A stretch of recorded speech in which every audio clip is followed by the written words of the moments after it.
Hello friends, welcome to my YouTube channel Deep world. आज मैं आपको बताने जा रहा हूँ प्लास्टिक्स के बारे में। आपने ज़रूर अपने आसपास के इन्वायरमेंट्स में हर जगह आप प्लास्टिक को ज़रूर देखते होंगे अपने रोज़ दिन डेली लाइफ में। प्लास्टिक्स पॉलीमर से बनते हैं, इसका मतलब कि वो एक सिंथेटिक फाइबर है। अगर आपको नहीं पता है ये सिंथेटिक फाइबर्स और पॉलीमर होते क्या हैं, तो आप मेरी पिछली वीडियो जाके देख सकते हैं, जिसमें मैंने पॉलीमर और सिंथेटिक फाइबर्स के बारे में बताया है, या फिर आप यहीं से जा सकते हैं आई बटन पे क्लिक करके। आप उस वीडियो को ज़रूर देखें। इस वीडियो के बाद प्लास्टिक्स बहुत ही अलग अलग टाइप के चीज़ों में हो सकते हैं। वो अलग अलग शेप्स, अगर अलग अलग साइज़ में हो सकते हैं। क्यों ऐसा क्यों है? क्योंकि ये मोल्डेबल होते हैं। इनको हम लोग कुछ भी चीज़ों में मोड़ सकते हैं या बेंड कर सकते हैं। ये मोल्डेबल होने के अलावा और भी बहुत सारी प्रॉपर्टीज़ रखते हैं, जैसे कि इनको हम लोग रिसाइकिल कर सकते हैं, रीयूज़ कर सकते हैं, कलर कर सकते हैं, हम लोग इनको रोल कर सकते हैं शीट्स में, हम लोग इनकी वायर्स बना सकते हैं और हम लोग इनको मेल्ट कर सकते हैं, और भी बहुत सारी चीज़ें हैं। प्लास्टिक्स का सबसे पॉपुलर फॉर्म है पॉलीथीन। इसके जनरली पॉलीथीन बैग्स बनते हैं, जो कि आप ज़रूर शॉपिंग करते टाइम देखे ही होंगे किसी ना किसी को इसको ले जाते हुए। और पॉलीथीन आप ज़रूर ऑब्जर्व करे होंगे पॉलीथीन, प्लास्टिक्स, इन सब में कि कुछ प्लास्टिक्स बेंट हो जाते हैं। इसका मतलब कि वो प्लास्टिक मुड़ जाते हैं, बल्कि कुछ प्लास्टिक हम लोग जितना भी मोड़े हैं वो मुड़ने के बजाय टूट जाते हैं। ऐसा क्यों? क्योंकि कुछ प्लास्टिक्स में अलग अलग प्रॉपर्टीज़ होती है। हम लोग इसको एक टेस्ट के रूप में हम लोग इसको एक्सपेरिमेंट कर सकते हैं। हम लोग प्लास्टिक्स के ऊपर हॉट वाटर या फिर प्लास्टिक को हीट कर सकते हैं। जो प्लास्टिक इजीली हीट होके अपना शेप बदल लेते, साइज बदल देते हैं, उन प्लास्टिक्स को थर्मोप्लास्टिक्स बोलते हैं। इन थर्मोप्लास्टिक्स के एग्जाम्पल है कुछ पॉलीथीन और पीवीसीज। इनको जनरली टॉयज़ और कॉम्स बनाने के लिए यूज़ किया जाता है। और उसके दूसरी तरफ जो प्लास्टिक बहुत ज़्यादा हॉट वाटर या फिर हीट करने पे भी मुड़ते नहीं हैं, बल्कि वो ब्रेक हो जाते हैं, उन प्लास्टिक्स को हम लोग बोलते हैं थर्मोसेटिंग प्लास्टिक्स। ये प्लास्टिक्स थर्मोप्लास्टिक से अलग होते हैं। इनके कुछ एग्जांपल बेकलाइट है और मेलामाइन है। बेकलाइट जो होता है वो एक बहुत ही पुअर कंडक्टर होता है, बोथ इलेक्ट्रिसिटी और वो उसका हीट का। इसीलिए इसको बहुत सारी अलग अलग चीज़ों में यूज़ किया जाता है, जैसे कि इलेक्ट्रिक स्विचेस को बनाने में और यूटेंसिल्स की हैंडल्स बनाने के लिए। दूसरी तरफ मेलामाइन जो होता है वो भी बेकलाइट की तरह ही होता है, पुअर कंडक्टर होता है दोनों चीज़ों का।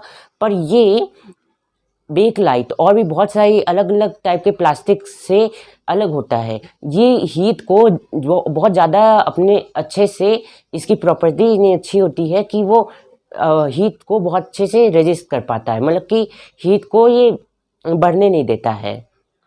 इसीलिए इसको फ्लोर की टाइल्स, किचन वेयर्स और फैब्रिक्स में किया जाता है, क्योंकि जिससे वो चीज़ें फायर रेजिस्टेंस हों। इसको फायरमैन्स की क्लॉथ्स में भी यूज़ किया जाता है, जिससे वो उनके क्लॉथ्स को आग ना लगे और वो फायर रेजिस्टेंस रहें। आप जब कोई भी फूड को स्टोर करने का सोचते हैं, तो आपके मन में सबसे पहले या फिर आपके दिमाग में सबसे पहले कौन सा चीज़ आती है? स्टील और उसके अलावा प्लास्टिक। प्लास्टिक एक बहुत ही ज़्यादा अच्छा मटेरियल है फूड को स्टोर करने के लिए, क्योंकि ये स्ट्रॉन्ग है, ड्यूरेबल है, मतलब कि ये बहुत समय तक चल सकता है, और ये बहुत ही चीप होता है मेटल्स और स्टील के मुकाबले। इसीलिए इनको फूड को स्टोर करने में बहुत ही अच्छा माना गया है। इसको हम लोग रिसाइकल और रीयूज़ भी कर सकते हैं, जिससे हम लोग उनको बार बार यूज़ कर सकते हैं। हम लोग आप जानते होंगे या नहीं, पर प्लास्टिक्स नॉन रिएक्टिव होते हैं, मतलब कि अदर मेटल्स से अलग होते हैं। इनके में वो प्रॉपर्टी नहीं होती जो मेटल्स में होती हैं। अगर आप मेटल्स को बहुत समय तक एयर, वाटर और मॉइस्चर के कांटेक्ट में रखेंगे, इनके संपर्क में रखेंगे, तो ये सारे जंक, मतलब कि जिसको इंग्लिश में रस्ट बोलते हैं, वो लग जाएगा उनके में। पर ये केस प्लास्टिक्स में नहीं होता। प्लास्टिक्स में मेटल्स वाली प्रॉपर्टीज़ नहीं होती है, इसी वजह से उनको मेटल्स की तरह रस्ट जंग नहीं लग पाता है, इसीलिए वो रस्ट रेजिस्टेंस होते हैं और इसीलिए इनको कई सारी चीज़ों को स्टोर करने में यूज़ किया जाता है और सबसे मेन इनको केमिकल्स को स्टोर करने में यूज़ किया जाता है। जैसे मैंने आपको ये सब चीज़ बताई, और भी बहुत सारी चीज़ें हैं इसके फैक्ट्स में, जैसे कि प्लास्टिक्स के यूज़ मेडिकल की इंडस्ट्रीज़ में भी है। प्लास्टिक्स जैसे अभी मैंने आपको बताया बहुत ही वर्सटाइल मटेरियल्स होते हैं, इसलिए इनको मेडिकल इंडस्ट्रीज़ में भी यूज़ किया जाता है। इसको जनरली डॉक्टर्स के ग्लव्स, सिरिंजेस और मेडिकल इंस्ट्रूमेंट्स और थ्रेड्स और भी बहुत सारी जैसे स्टिचेस, ये सब को करने में यूज़ किया जाता है। और स्पेशल प्लास्टिक्स भी आते हैं, जैसे कि जो नॉन कोटिंग वाले प्लास्टिक्स होते हैं उनको हम लोग बहुत ही अच्छे में ख़रीद सकते हैं और वो जनरली मेटल से ज़्यादा चीप होते हैं। जो ये स्पेशल प्लास्टिक होते हैं ये जनरली नॉन कोटिंग में यूज़ किए जाते हैं, नॉन कोटिंग यूटेंसिल्स में, जिससे उनमें ऑयल और वाटर नहीं स्टिक होते हैं। और अलग अलग टाइप के स्पेशल प्लास्टिक्स आते हैं, जैसे कि जो माइक्रोवेव में जब हम लोग खाना रखते हैं तो वो खाना हीट से गर्म होता है और वो बेक होता है, पर जो उसके अंदर जिसके ऊपर वो रखा रहता है प्लास्टिक, वो एक स्पेशल प्लास्टिक होता है जिसकी वजह से उसको हीट से कुछ प्रॉब्लम नहीं होती है। ये सब तो बात हो गई प्लास्टिक्स के यूजेस और उसकी खूबियों की, पर प्लास्टिक्स के कुछ डिसएडवांटेज भी हैं। जैसे कि अभी आप ये देखिए, ये टेबल में मतलब कि इन सब में डिजनरेट, जो भी चीज़ डिजनरेट कितना टाइम लेती है और बायोडिग्रेडेबल है, ये टेबल में लिखा है। जैसे कि आप देख रहे हैं, जो वेजिटेबल के पील्स होते हैं, फ्रूट्स के, और फूड जो होता है, जो बचा खुचा जो हम लोग फेंक देते हैं, उन सबको डिजनरेट होने में ज़्यादा टाइम नहीं लगता और वो नेचुरल सोर्सेज से आई ही हैं, तो वो बायोडिग्रेडेबल होते हैं। इसीलिए उनको बस 10 से 12 दिन, मतलब कि 1 से 2 हफ्ते तक उनको लग जाते हैं। वहीं पे बात की जाए पेपर की, जो कि वुड से आया होता है, तो इसी वजह से ये नेचुरल रिसोर्स है और इसको हम लोग 10 से 30 दिन के बीच में इसको डिजनरेट होने में लग जाता है। अब बात आती है कॉटन क्लॉथ्स की। कॉटन क्लॉथ्स भी कॉटन से निकलते हैं, इसका मतलब कि वो एक नेचुरल सोर्सेज से निकलते हैं और ये बायोडिग्रेडेबल होते हैं। इनसे सॉइल को कोई नुकसान नहीं पहुंचता और ये 2 से 5 महीने के बीच में ले लेते हैं डिजनरेट होने में। अब बात आई वुड की। वुड ट्री से आता है और ये नेचुरल सोर्स से आता है, तो इसका मतलब कि ये बायोडिग्रेडेबल है। तो ये बायोडिग्रेडेबल है तो इसको कम टाइम लेना चाहिए, पर फिर भी ये 10 से 15 साल ले लेता है डिजनरेट होने में, इसलिए ये बहुत ज़्यादा समय लेता है। तो ये जल्दी डिजनरेट नहीं हो पाता, तो ये ज़्यादा चांसेस नहीं है इसके डिजनरेट होने में सॉइल के।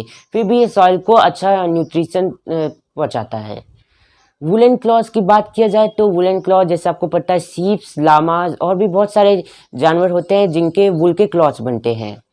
ये जनरली नेचुरल सोर्सेज से आते हैं, तो इनको नेचुरल रिसोर्स से, मतलब कि बायोडिग्रेडेबल है ये, इसीलिए ये ज़्यादा टाइम नहीं लेते हैं, मतलब कि वुड के जितना, पर फिर भी ये 1 साल के लगभग ले लेते हैं।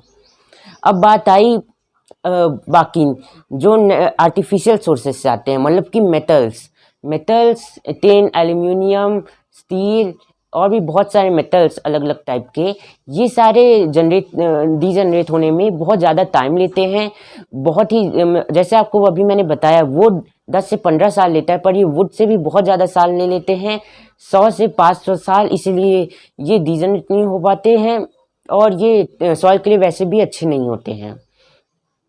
अब बात आई जो मेन पॉइंट इस चैप्टर में है, प्लास्टिक्स को डिजनरेट होने में बहुत ज़्यादा टाइम नहीं लगता है, कुछ साल ही लगते हैं। जैसे आपको पता है प्लास्टिक्स को केमिकल्स और भी कई सारी चीज़ों से बनाया जाता है। इसकी वजह से ही वो नॉन बायोडिग्रेडेबल हैं और आर्टिफिशियल सोर्सेज से तो आते ही हैं, तो उनको कुछ साल लग जाते हैं। जैसे अभी मैंने आपको बताया कुछ साल लगते हैं, इसका मतलब कि ये नहीं कि वो नॉन बायोडिग्रेडेबल हैं और वो सॉइल के लिए अच्छे हैं, वो सॉइल के लिए बुरे होते हैं। इससे लैंड पोल्यूशन, इन्वायरमेंटल पोल्यूशन होता है।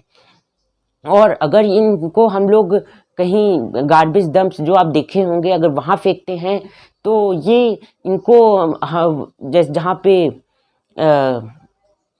काउज और भी बहुत सारे एनिमल्स आते हैं, वो इनको खाते हैं और उनके जब ये खाते हैं तो इनके स्टमक में ये चोक हो जाते हैं और इनकी डेथ हो जाती है। इसी वजह से इनको हम लोग को फेंकना नहीं चाहिए। वाटर में भी इनको फेंकने से तो पोल्यूशन होता ही है और इनसे फिशेस को भी नुकसान पहुंचता है। और इन सब के अलावा वाटर में जो ड्रेन्स होते हैं वो भी ब्लॉक हो जाते हैं। और अगर ये सब हम लोग कर नहीं सकते, इनको फेंकना नहीं चाहिए, तब इनको डिस्ट्रॉय करना चाहिए। पर डिस्ट्रॉय करने से भी पोल्यूशन होता है। जब हम लोग इनको डिस्ट्रॉय करते हैं, मतलब कि जलाते हैं, तो एयर पोल्यूशन होता है। ये जब जलते हैं तो ये पॉइजनस गैसेस वो रिलीज़ करते हैं, जिससे एयर में जाके ही पोल्यूशन होता है। इसीलिए इनको ये सब चीज़ों से नहीं रोकना चाहिए। तो अब आपके मन में सवाल आता होगा, ये कैसे हम लोग रोक सकते हैं इनको हम लोग बहुत आसानी तरीके से रोक सकते हैं। अगर हम लोग इनका यूज़ कम कर दें या बंद कर दें, तो हम लोग प्लास्टिक का यूज़ कम करेंगे, हम लोग कॉटन और जूट के बैग्स यूज़ करेंगे, तो ये प्लास्टिक ज़्यादा मात्रा में गार्बेजेस में जाएंगे नहीं और एनिमल्स को भी परेशानी नहीं होगी और वो डिजनरेट भी नहीं होंगे। इसका मतलब जिससे सॉइल और प्लांट्स को भी ज़्यादा नुकसान नहीं पहुंचेगा।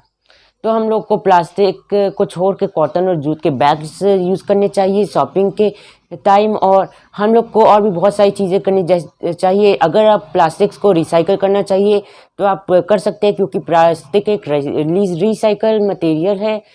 आप इसको रिसाइकल कर सकते हैं। जैसे आपको पता ही होगा 3R प्रिंसिपल होते हैं, रिड्यूस, रीयूज़ और रिसाइकल, जिससे आप प्लास्टिक्स को रिड्यूस कर सकते हैं, फिर उसको इस्तेमाल कर सकते हैं, रीयूज़, और फिर आप उसको रिसाइकल कर सकते हैं, जिससे आप ये प्रोसेस आप वापस से कर सकते हैं। इसीलिए प्लास्टिक को रिसाइकल करिए, वेस्ट नहीं फैलाइए, गार्बेज डंप्स में नहीं, सड़क में मतलब कि रोड्स में ये सब में गार्बेज नहीं फेंकिए। और प्लास्टिक्स को डिजनरेट मतलब कि सॉइल में ऐसे इधर उधर पार्क में जैसे पब्लिक प्लेसेस में प्लास्टिक्स को हम लोग केयरलेसली फेंक देते हैं, ये सब नहीं करना चाहिए हम लोग को। इससे लैंड पोल्यूशन होता है और जलाना नहीं चाहिए, जिससे एयर पोल्यूशन होता है। आज के वीडियो के लिए इतना ही। मुझे उम्मीद है आपको इन सब वीडियो से कुछ सीख मिली होगी।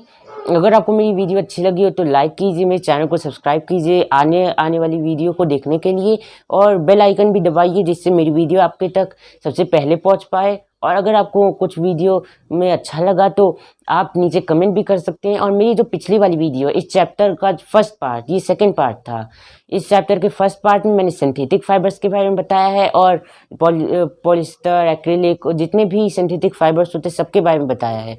आप उस वीडियो को भी देखिए और उसको भी आप ज़्यादा से ज़्यादा शेयर कीजिए। Thank you. मैं अगली वीडियो में मिलता हूँ, तब तक के लिए बाय।